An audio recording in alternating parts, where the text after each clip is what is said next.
Come join us here and sing your song. Sing of the country you deserve. Our voices rise, these braggers are wrong. Let's call the tune out with the choir. Thank you very much for coming. And thank you, the powers that be, for giving us a lovely sunny day again. What's that saying about the sun shines on the righteous? Yes, absolutely right. Okay. Without further ado, I'm going to introduce you to our first guest speaker today, Amelia Womack. She did speak to you yesterday, and she's going to say something spectacularly different today. So I'll just hand you over to Amelia from the Green Party. Here she is. Thank you. So I've been asked to talk to you about Ecocide. I actually worked as an End Ecocide campaigner, volunteered as an End Ecocide campaigner before I was elected deputy leader. And I think it's a real opportunity not just to be challenging what's happening here with fracking, but also to be challenging the injunction and why we're here, because we are genuinely protecting the environment for the right of the environment and the right for future generations. So the idea, people often ask me, what is Ecocide? And when I did this 5 years ago, it was a lot more common that people just didn't know what it was compared to today. But Ecocide is essentially a bit like genocide, but for the environment, from the same kind of basic words. But it would mean that if there were oil companies going to the Arctic, that you'd say you can't do that, that's ecocide. Or when you look at the waste in the Pacific Ocean, you must stop that, that's ecocide. Or if fracking comes to your community, like we have here in Lancashire, you say you can't drill here, that's ecocide. And this law has been adopted. It's actually got a very interesting history, because there have been a number of international conventions that have tried to embed ecocide into the law. Even within basic human rights conventions, people have said you need to put ecocide in, because at the moment, ecocide is against the law during times of war. You're not allowed to go out and burn the land, you're not allowed to go out and destroy the environment, but it's not against the law during times of peace. So there have been a number of different international conventions trying to challenge this, and it's always, to this point, it's always been removed. Although some countries do adopt this, places like Bolivia, I understand that Belarus has a kind of ecocide. Everyone's adopting it in a very different way. Some people look at it as just the protecting the environment, and then some people extend that to genuinely looking at it as the rights of the environment itself, and ensuring that those rights are enshrined, that the environment itself deserves protection. Much like it's really incredible to think that we give rights to companies as if they're people, yet we don't give rights to the environment yet like it is a part of this world in the same way. So it's been interesting, because over the last few weeks people have been saying that when people are getting arrested, that we should be saying we are campaigning against ecocide, we're campaigning against this destruction, and using that as a technique to highlight what this actually is and what this means to our environment, our countryside and our climate. And there's a long-standing history of people using ecocide, although not using that term, and being let off of their actions. So from the campaigners that destroyed some genetically modified crops, saying that they were stopping it because they wanted to make sure that genetically modified crops didn't come to the UK, and we were protecting our environment from that technology.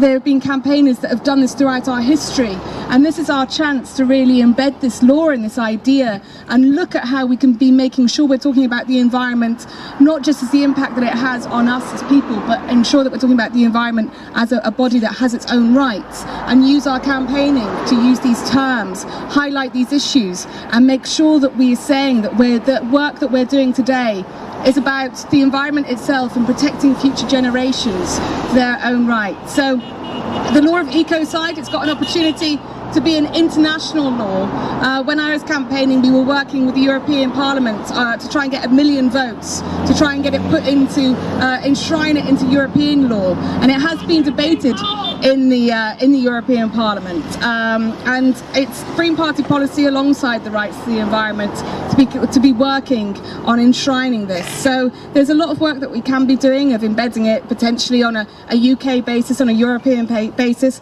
and campaigning on a global basis, but making sure that we're using these ideas and these concepts to build our campaign and highlight these issues. So thank you very much. I can keep talking about ecocide if you want more information, but I think as well. Go on. Yeah.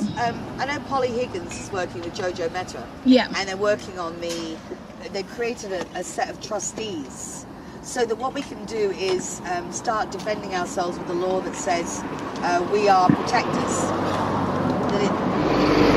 So there's a law that we could then say, well, we're protectors, and we've signed up as trustees to this, and apparently it's a way of doing, I don't know how much you know about this side of it, but instead of introducing a law, it's adding an amendment, making an amendment to a law, which would be a lot easier, but we're trying to do it where we can get the global south to actually attend the events where they could have some bearing and influence on the laws that are affecting them.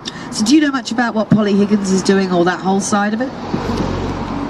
So I know a lot about Polly Higgins because I actually wrote a couple of papers on her work, but I don't know about that side of it. Yeah. But I think it's that, I mean, there are so many different levels, and I think the international level is really important. And one of the things that Polly's always done is she's really championing this on an international basis, but is happy for people to take the idea and use it and develop it in their own areas. Yeah. And so I think that there's this, with the idea and the concept, there's a lot of power that we can be using of not just taking on this international campaign, but how we bring it to a UK basis or even a Lancashire-wide basis, and thinking about how we utilise that without necessarily being concerned about what's happening in the global south. Yeah. And because it's powerful, people get it. When you say ecocide, it's got such a resonance to it. And so I think, breaking, not being, although being part of the wider campaign is important, thinking about how we adopt it on a local basis as well. Fantastic. Yeah, I know there was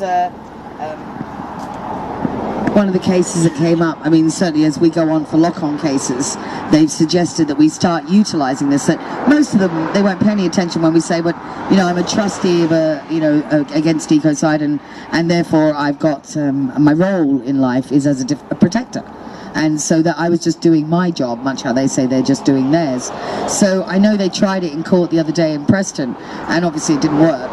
But the aim is that we try it in courts all over the world in whatever cases we're having, where we're saying that, look, I did what I did because I was defending the land, and at some point something might slip, and then once it does, it can set a precedent, then we can start utilising it. But I certainly think that when you look at the way, with the injunction, for instance, a law that is designed to protect us from harm, which is what an injunction a lot of women use against, you know, violent partners, has been twisted and turned so they can do harm to us, then your respect for law disappears. And then the fact that they could get it into our courts of justice and call it justice when they applied it here is just quite sickening, and it makes you realise that it's not just the arena of, you know, activism at the side of a road, but that we have to fight this, because Westminster overthrew local democracy.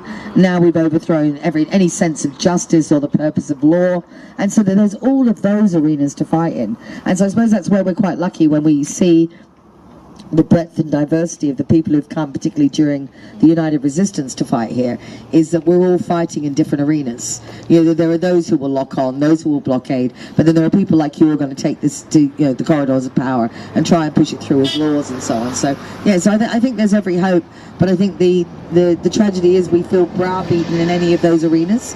So like here now, we feel we lost so much with the injunction, but then in court we feel muted because we don't have access to proper law, and in all those places. But I think that the sum total of all the actions will eventually, hopefully, kick in.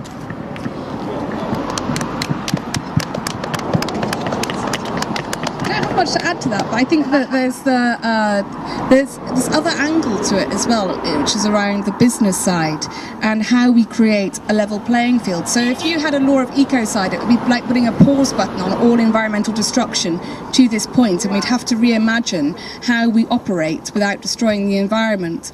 And so you have some companies that are screaming out for this kind of law because it would create a level playing field for all organisations. So even if you were, for example, mining tin, people who operate at high environmental regulations, because mining is one of the least environmental things you could do, wouldn't have to be competing with people who are operating at absolutely kind of rock bottom ways of operating. So they see that it will be beneficial to business, but also it will then be beneficial to renewables, for example, and it would benefit the companies who aren't destroying the environment. And it means that even if you, even from a business perspective, it would create a power for businesses that are operating within strong environmental frameworks, and it would discredit those that don't. So it would completely change how our businesses would have to operate, completely change how all kinds of parts of our society, of our businesses would work.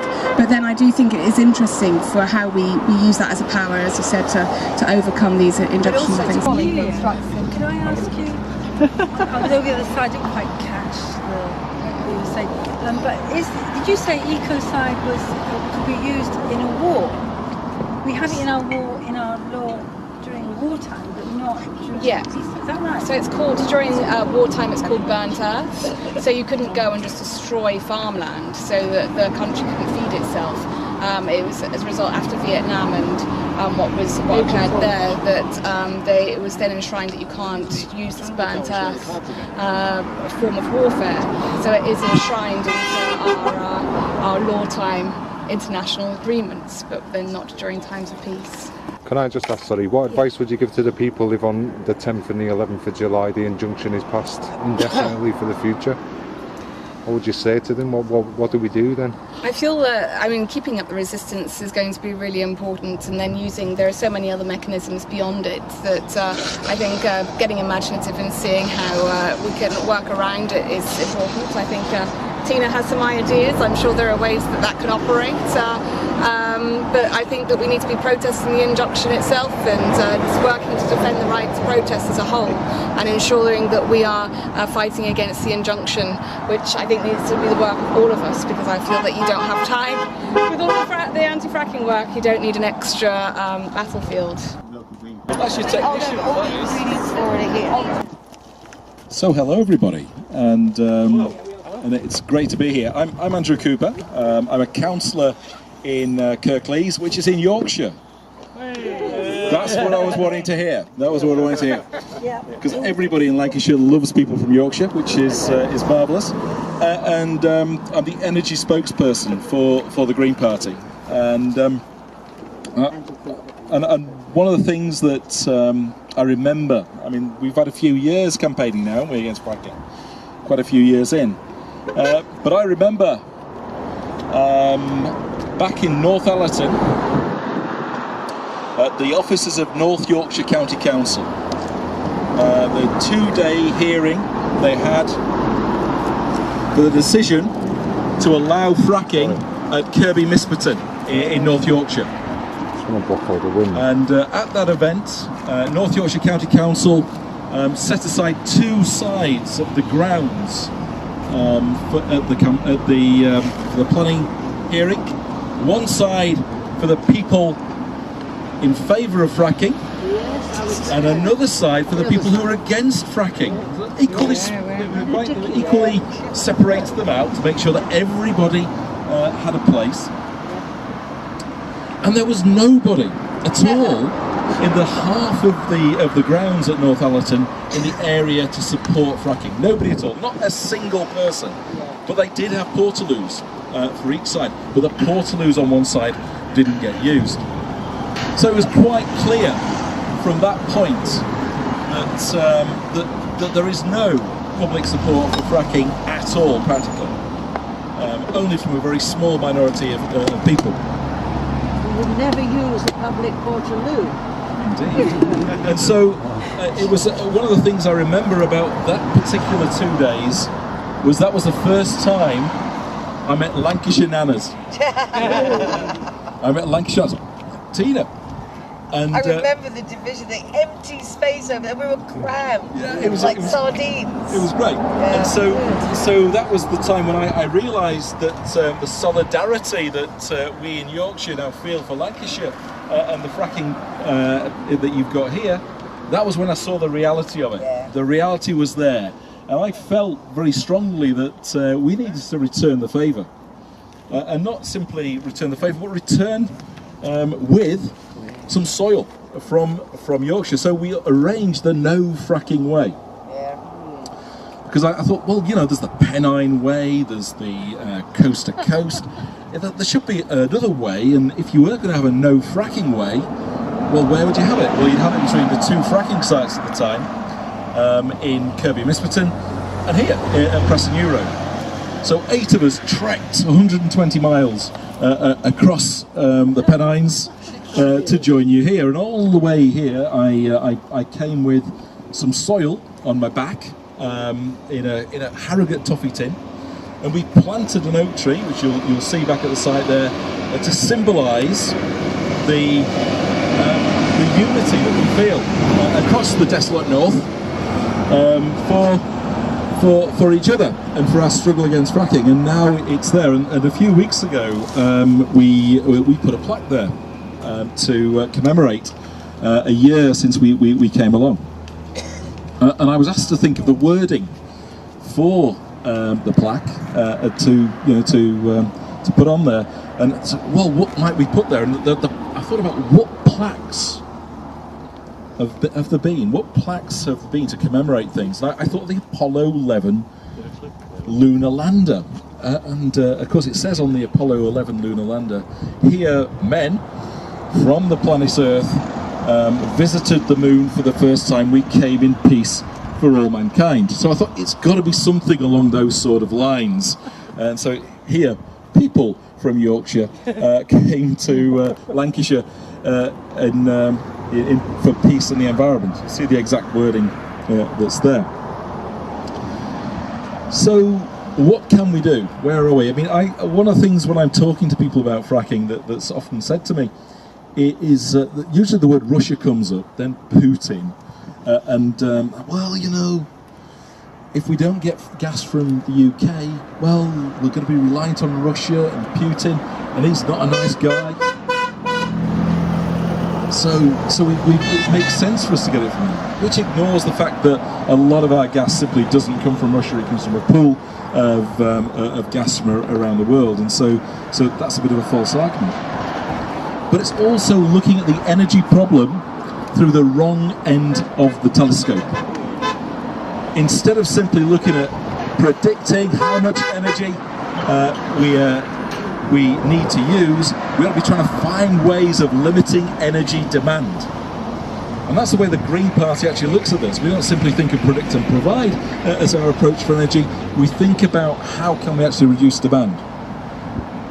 So when we look at things like Passive House as the new standard for building houses, that's an energy demand for heating of 10% that of a normal new build home. And if all housing was built to the standard of 10% that of a standard new build home, we wouldn't need an awful lot. We'd need 90% less gas than we have at the moment. So the Green Party's approach to have mass insulation programs for homes, the Green Party's approach about having new build houses built to very high standards, and about using renewables to fill the gap that is left, is the right way of actually dealing with the problem. We don't need that. That is not required. It's not needed. All it is there for is to make people money and to destroy the environment around us, both the global and the local environment, and with the impact on people's health. So that is why we need to have a complete shift in thinking in the UK, and to offer the green alternative that the Green Party offers. We put that forward in our manifestos. We have very robust policies, but they are being ignored. That's how we need to step up the arguments. We need to show, we need to work with industry, the renewable sector, with the insulation sector, to get them on board, to get them to share our vision of the future.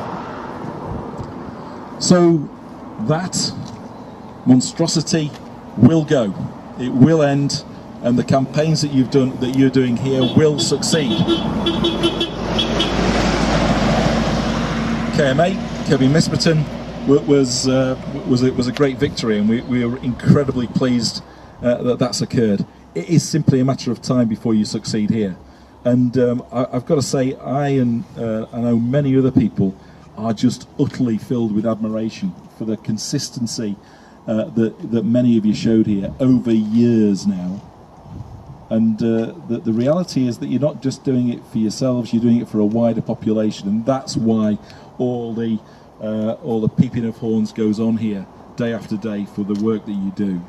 And you should feel immensely proud of yourselves. I certainly feel proud for you. Thank you.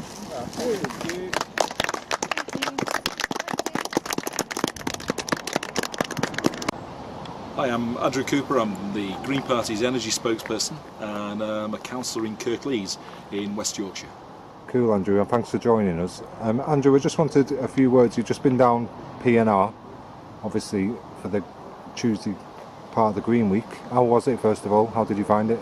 It was great, and I'm always impressed by the commitment of activists who've been here for, in some cases, years, and so that's always inspiring. And you was obviously up at KM8, the other fracking site in Yorkshire. I did 2 weeks up there myself. I quite enjoyed it up there. Certainly different surroundings to the A583 in the sense of the country lanes and stuff. But what message would you send to the Lancashire people, like as a message of hope to them, knowing that KM8's been stopped already? Well, because KM8 has been stopped, that was a great campaign there. You know, the same dedication that we see here in Lancashire was there in Yorkshire, and I know a lot of people went backwards and forwards between the two. There is always hope. We can win. That's been shown, and it's really a matter of just keeping up the struggle day upon day upon day. And public opinion is shifting. It's already shifted, but it makes it clear to people the injustice of fracking and the impact that's going to have on our local and global environments. Cool. Andrew, thanks for talking to us. Okay. Thanks. So I'll